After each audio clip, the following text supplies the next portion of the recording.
Hello students, welcome to you. आज हम class 8 Hindi का चैप्टर 11 जब सिनेमा ने बोलना सीखा के क्वेश्चन आंसर और फिलअप्स करने जा रहे हैं। अभ्यास के प्रश्न उत्तर पार्ट से। पहला प्रश्न, जब पहली बोलती फिल्म प्रदर्शित हुई तो उसके पोस्टरों पर कौन से वाक्य छापे गए? उस फिल्म में कितने चेहरे थे? स्पष्ट कीजिए।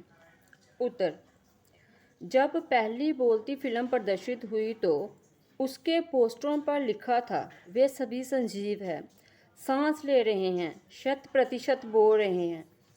78 मुर्दा इंसान जिंदा हो गए हैं, उनको बोलते बातें करते देखो। हाँ, पोस्टर पढ़कर यह स्पष्ट रूप से बताया जा सकता है कि प्रथम सुहाग फिल्म में 78 चेहरे थे। देखिए बच्चों, ये जो पहली बोलती फिल्म आई थी उसमें 78 कैरेक्टर थे।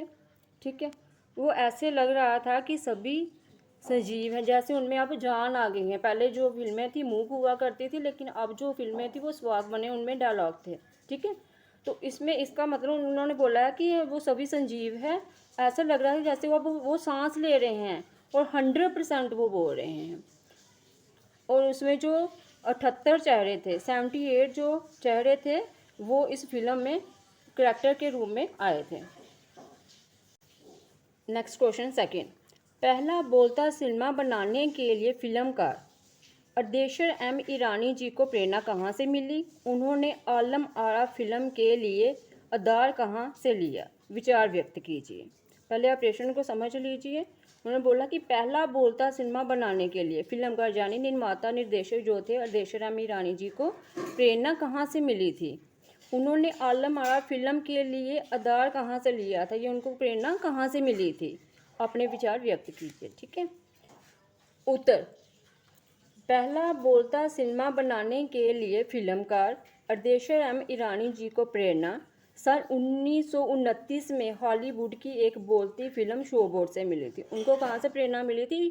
शोबोर्ड एक फिल्म थी हॉलीवुड की, 1929 में वो बनी थी। ठीक है, तो वो उन्होंने देखी थी, उसी से उनको प्रेरणा मिली थी।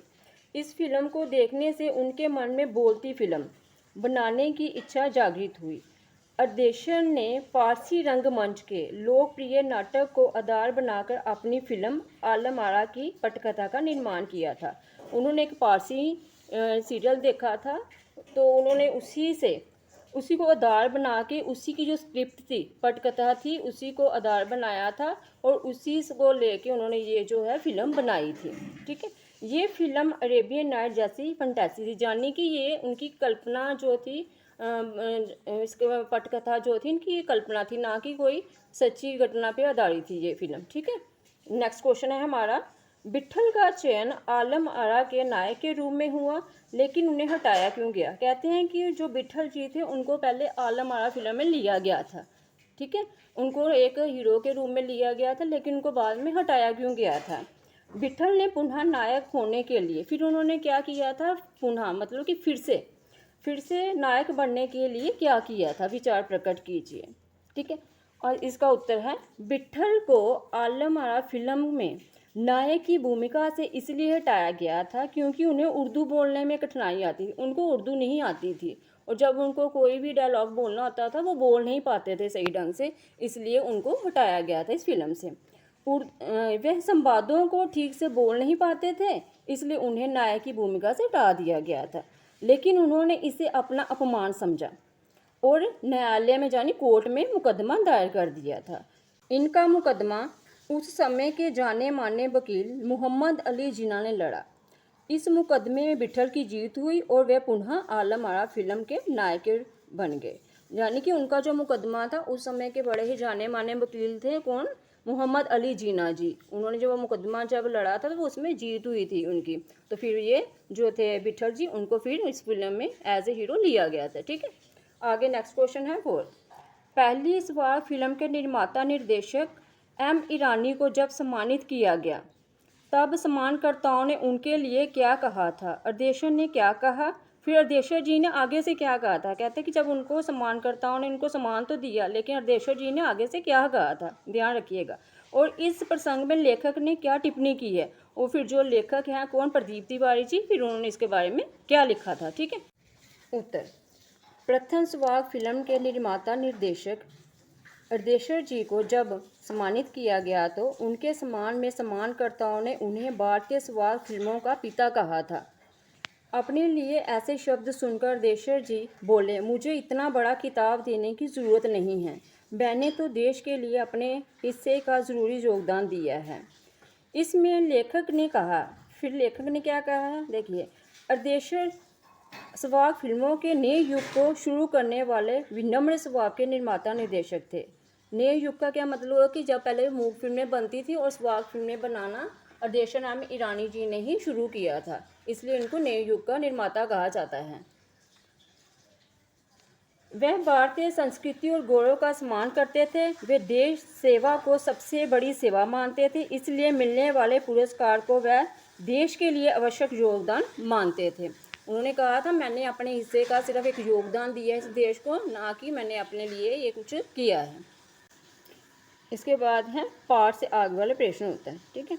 पहला है, मूक सिनेमा में संवाद नहीं होते, उसमें दैहिक अभिनय की प्रधानता होती है। यानी जो मूक फिल्में थी, जो साइलेंट मूवी थी, उसमें संवाद डायलॉग्स नहीं होते थे, उसमें दैहिक अभिनय की प्रधान, दैहिक मतलब कि उसमें जो शरीर की हरकतें होती, मूवमेंट्स होती थी, उसमें मुंह से कुछ नहीं बोला जाता था। जब सिनेमा बोलने लगा उसमें अनेक परिवर्तन हुए। उन परिवर्तनों को अभिनेता, दर्शक और कुछ तकनीकी दृष्टि से पाठ को आधार लेकर खोजें, साथ ही अपनी कल्पना का भी सहयोग दें कि आप क्या इस बारे में सोचते हैं। उत्तर, ये पूर्ण सत्य है कि मूक सिनेमा में संवाद नहीं होते हैं। दूसरी तरफ बोलती फिल्म संवाद एवं दैहिक प्रधानता लिए होती हैं। कहते हैं कि जो मूक फिल्में होती थी उसमें कोई संवाद, यानी कि उसमें कोई भी डायलॉग्स नहीं होते थे, ठीक है। दूसरी तरफ जो बोलती फिल्में होती थी उसमें संवाद बोले, डायलॉग्स बोले जाते थे। सुहाग फिल्मों के आगमन से, आगमन मतलब कि आने से, फिल्मी जगत में अनेक परिवर्तन हुए, परिवर्तन में चेंजेस हुई उसमें। फिर अब सिनेमा में काम करने के लिए पढ़े लिखे अभिनेता अभिनेत्रियों की आवश्यकता पड़ने लगी। पहले तो अनपढ़ लोग भी जो थे वो भी उसमें काम कर लेते, लेकिन आज जो थे उनको पढ़े लिखे जो थे युवक युवतियाँ वो चाहिए थे, क्योंकि अब वो संवाद बोलने थे। अब उनको बोल के जो था फिल्म को बनाना था। अभिनय मात्र से फिल्म का कार्य चलने वाला नहीं था। सिर्फ हम क्या करते हैं, मूक में रह के ही ये काम नहीं कर सकते थे, अब हमें संवाद ही बोलने, डायलॉग्स बोलने थे, इसलिए हमें पढ़े लिखे जो थे अभिनेता अभिनेत्रियों की ज़रूरत पड़ने लगी थी। आगे, सुहाग फिल्मों का आगमन। फिल्मी जगत में एक नवीन युग था। जो बोलने वाली फिल्में जब आ गई तो इसके बाद जो नया युग जैसा शुरू हो गया। इनके आने से प्रत्येक सत्र पर परिवर्तन हुआ। मूक फिल्मों में पहलवान जैसे शरीर वाले स्टंटमैन करने वाले अभिनेताओं से काम चल जाता था, लेकिन अब ऐसा नहीं था। लेकिन सुहाग फिल्मों में पढ़े लिखे अभिनेताओं की आवश्यकता पड़ी। मूक फिल्मों को देखने वाले दर्शकों की संख्या सीमित थी, मीन्स कि लिमिट में थे वो लोग जो मूक फिल्मों को देखते थे, लेकिन अब जो था अनलिमिटेड हो गया था ये जो आगे जो फिल्में आई थी। किंतु सुहाग फिल्में, यानी जो अब बोलने वाली फिल्में थी, देखने के लिए जन समूह उमड़ने लगता था। चलो आगे नेक्स्ट क्वेश्चन, इसी का दूसरा है, डब फिल्में किसे कहते हैं?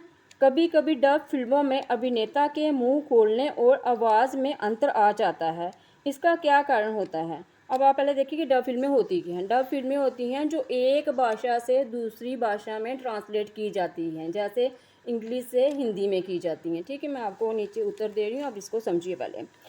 डब फिल्में वे होती हैं जो एक भाषा से दूसरी भाषा में रूपांतरित की जाती है, यानी एक भाषा से दूसरी भाषा में उसको ट्रांसलेट किया जाता है। आजकल इस प्रकार की फिल्मों को बहुत पसंद किया जा रहा है। डब फिल्मों में टाइटैनिक है, गॉडजिला है, एनाकोंडा है आदि विदेशी फिल्में आती हैं, जो हिंदी में भाषा रूपांतरित की जाती हैं। कभी कभी डब फिल्मों में अभिनेता का मुंह पहले ही खुल जाता है, लेकिन आवाज़ कुछ देर बाद आती है। इसका मुख्य कारण तकनीक में पूर्णतः दक्षता का अभाव होना, इसमें कुछ कमियां होती हैं, इसी कारण ये ऐसा होता है। कार्यशैली में पूर्णता का अभाव होने के कारण ये देखने को मिलता है। कभी कभी भारी भरकम शब्दों और अनेक अर्थों में जटिलता होने के कारण भी आवाज़ और मुख खोलने में अंतर आ जाता है। होता है कि कुछ तकनीकी उनमें खराबियाँ हो जाती हैं कि जिससे वो क्या होता है कि अभिनेता का मुंह जैसे पहले खुल जाएगा और आवाज़ बाद में आएगी, आवाज़ पहले आएगी तो अभिनेता का मुंह बाद में खुलेगा। तो इस तरह की ये जो है कठिनाइयाँ आती हैं इस फिल्म में, ठीक है। तो लेकिन जो होती हैं डब फिल्में होती हैं वो एक भाषा से दूसरी भाषा में रूपांतरित की जाती हैं। अब हम इस पार्ट के रेगिस्तान करेंगे, ठीक है। पहला है, जब सिनेमा ने बोलना सीखा डैश की रचनाएं किसकी हैं? प्रदीप तिवारी जी की, ठीक है। दूसरा है, ये पाठ डैश विधा में लिखा गया है। तो किस विधा में लिखा गया है? निबंध विधा में लिखा गया है। आगे तीसरा है, देश की पहली डैश बोलती फिल्म डैश के पोस्टरों पर डैश की ये पंक्तियां लिखी थी। देश की पहली स्वाक बोलती फिल्म आलम आरा के पोस्टरों पर विज्ञापन की ये पंक्तियां लिखी हुई थी। चौथा, फिल्म ने हिंदी उर्दू मेल वाली हिंदुस्तानी भाषा को लोकप्रिय बनाया। यानी फिल्म ने हिंदी और भाषा जो थी वो उनको मिक्स किया था और हिंदुस्तान की भाषा को लोकप्रिय बनाया था। पांचवा, ये फिल्म 14 मार्च 1931 को मुंबई के मैजेस्टिक सिनेमा में प्रदर्शित हुई थी।